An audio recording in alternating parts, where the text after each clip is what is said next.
So hello friends, welcome to my YouTube channel.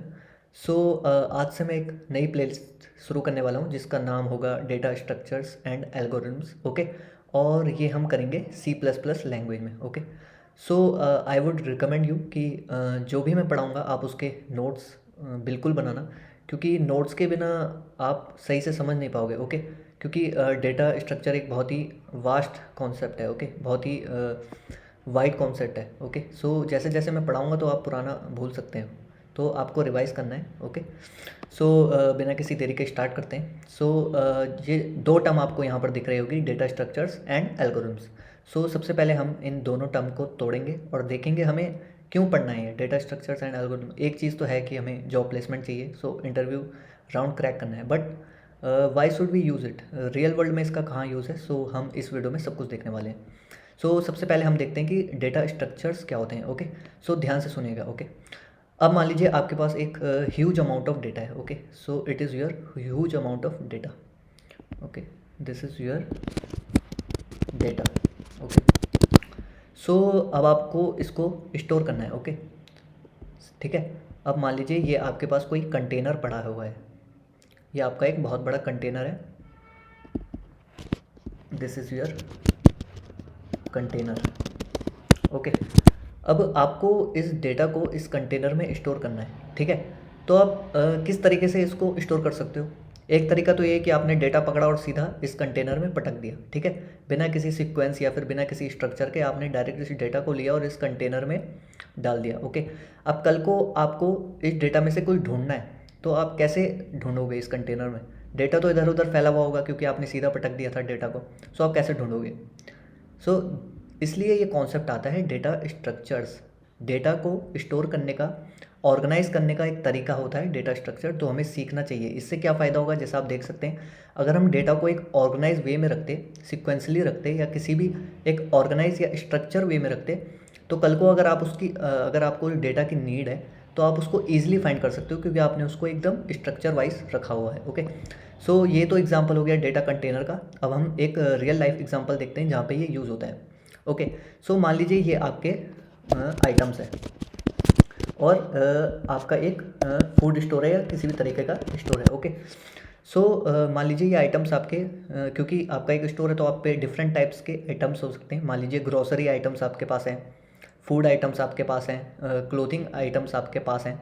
सो अगर आप इन items को डायरेक्टली इस स्टोर में फैला दोगे और कल को आपके पास कोई कस्टमर आता है, वो बोलता है कि मुझे कुछ भी चाहिए, सो आप इतने बड़े स्टोर में कैसे ढूंढोगे इस डेटा को। आपको पता ही नहीं है कि आपने डेटा को, कौन सा डेटा किधर रखा था। So this is a problem, that's why we have to learn data structures. Okay, अब मान लीजिए आप इस आइटम्स को ऐसे रखते कि आपने एक जगह ग्रोसरी का सारा सामान रख दिया, दूसरी जगह आपने क्लोथिंग का सारा सामान रख दिया, तीसरी जगह आपने अलग तरीके का सामान रख दिया, तो पहले ही आपके पास डिफरेंट वो बढ़ गए। ठीक है, ग्रुप्स डिवाइड हो गए। सो कल को आपके पास कोई कस्टमर आएगा तो आप इजीली किसी भी सेक्शन में जाके उस सामान को ढूंढ सकते हो।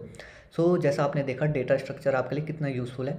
सो अब इसकी डेफिनेशन को देखते हैं। डेफिनेशन सिमिलर है। ओके, डेटा स्ट्रक्चर एक तरीका है अपने डेटा को ऑर्गेनाइज करने का, स्ट्रक्चर वाइज रखने का, ताकि हम उसको ईजिली रिट्रीव कर पाएँ, फैच कर पाएँ, या फिर उसमें कुछ मैनिपुलेशन कर पाएँ। Okay, so this is data structures. Okay, so hope guys आपको ये समझ आ गया होगा। ठीक है, मैंने आपको एक रियल वर्ल्ड एग्जांपल से भी समझा दिया कि क्यों हमें डेटा स्ट्रक्चर्स पढ़ने चाहिए। ओके, और अगर आप कंप्यूटर में देखें तो हमारे पास बहुत तरह के डेटा स्ट्रक्चर हैं जो हम पढ़ेंगे, arrays, link list, graphs, binary trees. Okay, so this is data structures. अब सवाल आता है कि एल्गोरिथम्स क्या है। ओके, सो एल्गोरिथम गाइस ये होता है, मैं इसको भी आपको एक रियल वर्ल्ड तरीके से समझाऊंगा। ओके, सो देखते हैं अपना एल्गोरिथम क्या है। एल्गोरिथम्स। ओके, सो एल्गोरिथम में क्या होता है गाइस, एक स्टेप बाय स्टेप प्रोसेस होती है किसी भी चीज़ को करने की। ओके, सो एल्गोरिथम में क्या होती है, step by step process of solving a problem. अब आपके पास प्रॉब्लम कोई भी हो सकती है गाइस। सो हम एक रियल वर्ल्ड प्रॉब्लम देखते हैं और फिर देखते हैं कि उसमें एल्गोरिथम क्या होगी। ओके, सो मान लीजिए आपको चाय बनाना है। सो चाय बनाने के लिए एक स्टेप बाय स्टेप प्रोसेस होगा, तभी आपकी चाय वो बनेगी। सो देखते हैं वो आपका स्टेप बाय स्टेप प्रोसेस क्या होगा। सो सबसे पहले आप क्या करोगे, वाटर को बॉयल करोगे। ओके, बाय द वे मुझे चाय बनाना नहीं आ पाता है, तो मैं कुछ कुछ स्टेप मिस कर सकता हूँ, ठीक है। सो सबसे पहले स्टेप क्या होगा, आप वाटर को बॉयल करोगे। दूसरा स्टेप क्या हो सकता है, आप उसमें शुगर और मिल्क ऐड करोगे। Add sugar and milk. Okay, and finally आप उसमें क्या करोगे, उसको बॉईल करोगे, boil for 5 minutes. Okay, so अगर आपको मान लीजिए आपकी प्रॉब्लम थी चाय बनाना, सो आपने उस प्रॉब्लम को कैसे तोड़ा, एक स्टेप बाय स्टेप प्रोसेस में तोड़ा।